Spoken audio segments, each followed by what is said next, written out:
Okay, so this is the one, sexual consent. So, definition of consent of sexual consent. It's a mutual agreement between participants to engage in sexual activity. It's clear, unambiguous, and voluntary agreement which can be revoked at any time. Consent must be informed and given without coercion, force, or manipulation. No means no, ladies and men. I had to flip it. I had to flip the script on that one. Couldn't help myself. Key components: clear communication. Consent must be explicitly communicated, not implied. Silence or absence of resistance does not imply consent. Voluntary consent must be given freely without pressure, manipulation, influence of drugs or alcohol. And reversible consent can be withdrawn at any time. All sexual activity must cease immediately if consent is revoked.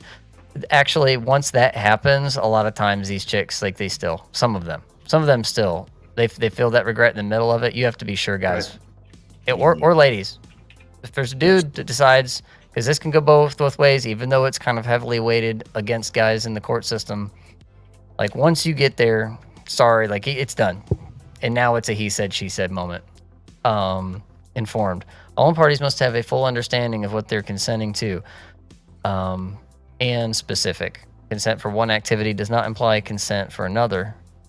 Each act requires its own consent. Oh, and also, even upon request, you have the ability to say no when it's, because sometimes some things are a request. Hey, do this. I would like to receive a thing. And you can, if they request that, you can be like, nah, I don't. If you don't feel comfortable performing a thing, don't. Just don't. Why? I don't know how that's so hard. Oh, that's this right here. This is why it's so hard. It's the whiskey. Well, that reminds me. Remember, there's a viral poster, right, where it's like Josie was drunk, Derek was drunk, Josie could not consent. Now Derek is facing years in prison. It's like, whoa, whoa, whoa, whoa, whoa, whoa. They're both drunk. Be careful when you drink. You don't think all the way, right? You don't make rational decisions. There's actually a case on this. There's a case on this at a college. I mentioned this on Midday Rush a couple of weeks ago, where there was a guy that got too drunk at a college fraternity party, and I guess was hanging out with this chick, but he decided he wanted to go back and go to sleep. Well, I guess this girl found his room and ended up going into his room while he was sleeping, and then performing some kind of act. I'm not sure what it was, but the issue was that afterwards, I guess she had that feeling like, oh man, what did I do? So, in order for her to feel justified, she went to the school and then made him basically, got him kicked out of school Yeah. because of it. And he was sitting there arguing, like, well, wait a minute, I was in my own room, in my own bed, and I did not ask her to come in there. So there's like a massive lawsuit over this. It's really ugly. I think this is why the Johnny Depp case and Amber Heard thing was as big as it is, because it's like in the Me Too era where women get the benefit of the doubt, this was like one of the biggest examples of like justice actually prevailing. Now there's still some to this day some really diehard Amber Heard fans that are like, no, Johnny was the problem all the time, the whole time. She would not have acted that way if he wasn't the problem. But we're kind of finally seeing actual justice and actual rational decisions when it comes to these cases.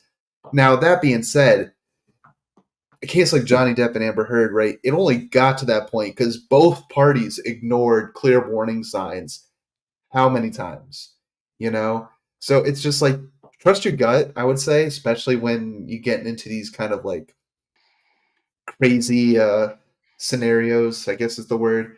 Trust your gut, do what you think is right, don't do anything illegal, right? And just yeah, I mean, don't be a dick, is simply put. Don't be a jerk. Exactly. Yeah. So if you want to look at some of the historical consent cases, I mean, let's look at the Bill Cosby case, for example.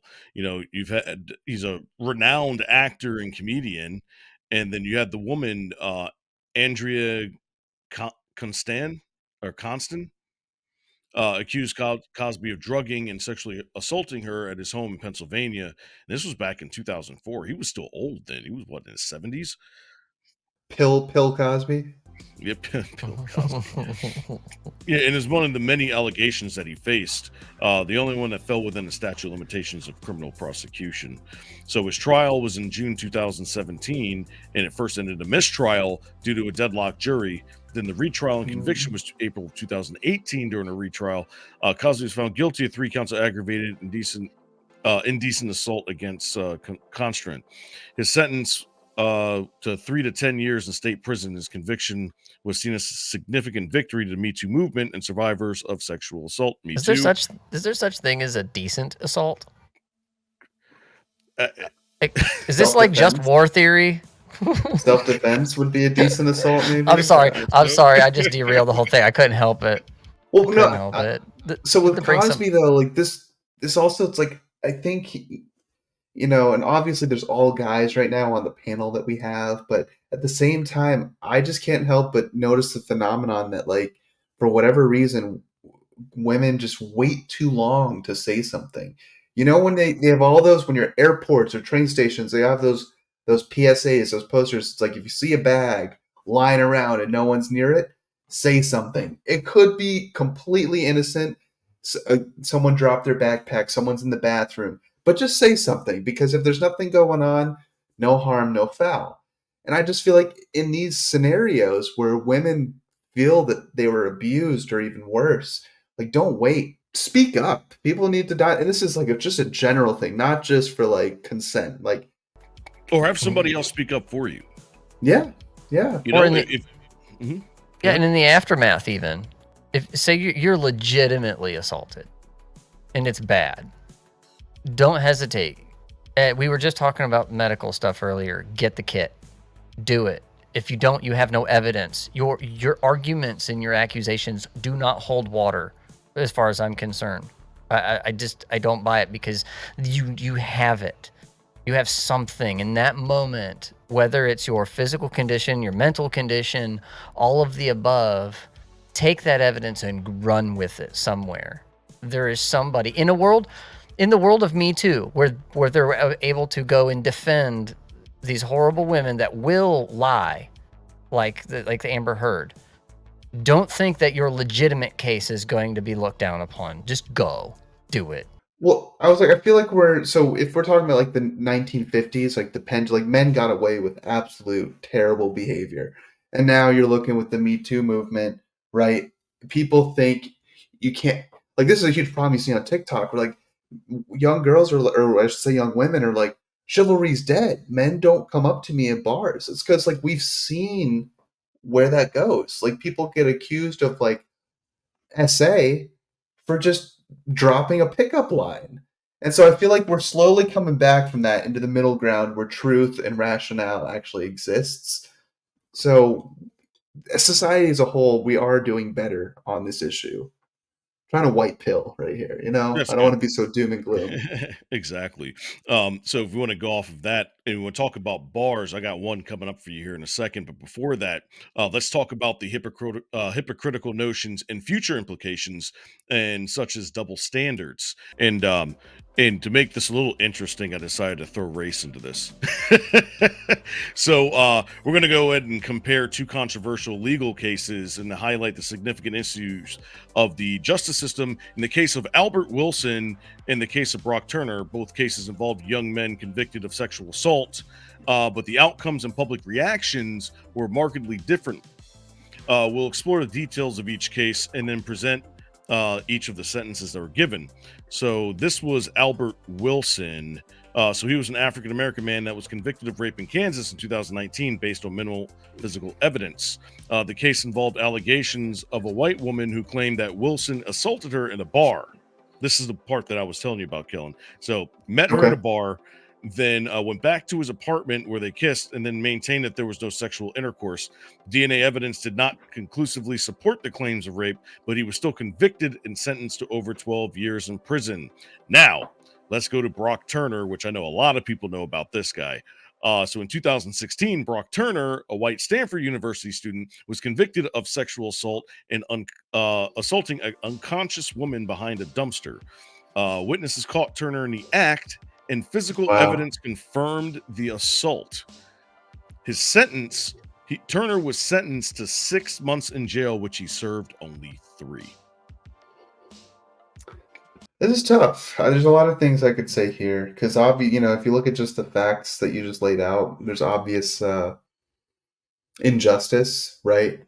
Um, I will say that I think a big problem with both of these cases is maybe judges, like judges at the end of the day are the ones who sentence criminals, right? You leave it to it's a jury of your peers to tell you if you're guilty or not. But if you are guilty, one guy, one man decides just how guilty you are, whether you spend 3 months or if you spend 5 years. Now, based on like the facts that you just laid out, like obviously, I think most people would say, hey, what was the white guy's name again? He's the guy that got off easy, and then Albert Wilson, right? He, really had just witness injustice, and I think this is kind of also a result of the Me Too movement, and people see cases like Albert Wilson, and they say, hey, you know what? I'm just not gonna bother. I'm gonna keep everything on Tinder and Hinge because I know, like, there's no saying I did anything to you when all the conversations happened over the phone. So, and the third point I want to make is that, oh, you know what? I just lost it. I just lost it. But uh, really, I think this is kind of the race does play. It kind of like when at first glance you're like, wow, the system's racist. But I think it's so much deeper and more complex than that. I'm not going to say race didn't play a factor, but which that was my third point. Which jurisdictions did this occur in? If Donald Trump it was in West Virginia, he'd be not guilty right now. But because it's in New York City, 34 out of 34 guilty. Yeah, so Albert Right. Wilson was in Kansas, the state of Kansas, Okay. whereas Brock Turner was in California. Okay. Yeah, I which is think that weird. checks. That kind of that was my assumption is rural judge really throwing the book at you, and then progressive judge. Let's not forget. This ring. There's two things that pop into my mind, and it's Black Wall Street and the book To Kill a Mockingbird. Right, Black Wall Street is Kansas, but that's close. That's that same region of the country as this Albert Wilson. And why do I bring up Black Wall Street? Because that's how it started. He said, she said, and race issues back and forth over a check. The wars are fought over women. Like this is a thing guys need to figure it out, dude. Like I'm gonna be that guy and say this: abstain, marry somebody. Okay, do that. There are so many of these problems. We wouldn't even be talking about it if these guys would have just been responsible with themselves, found somebody that wanted to go into a long-term relationship.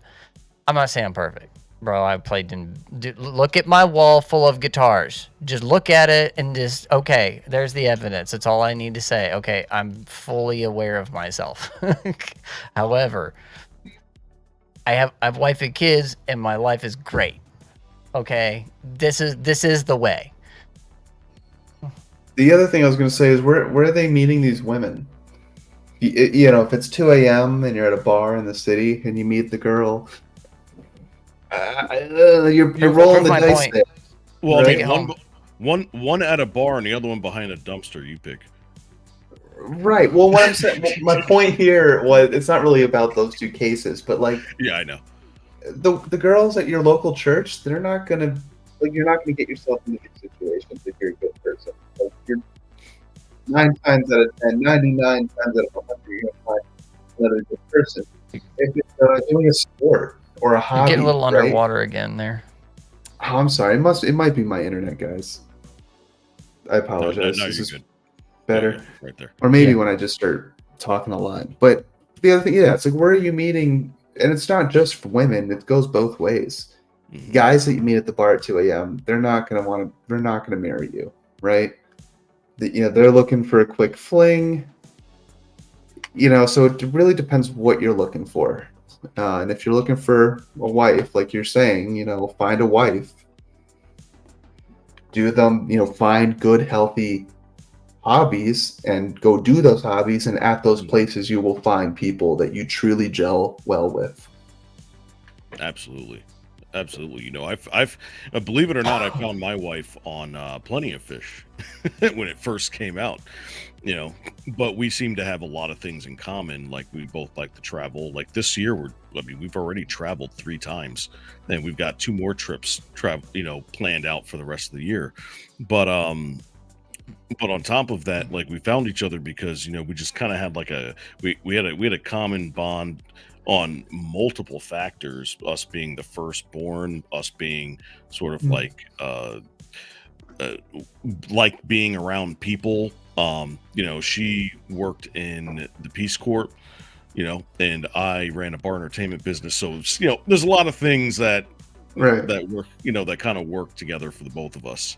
And Um, and apps are not inherently bad, but usually the assumption is you're going to just meet another body, not like a potential life partner when you go on these apps like Tinder, Hinge, Bumble, Plenty of Fish. It goes on.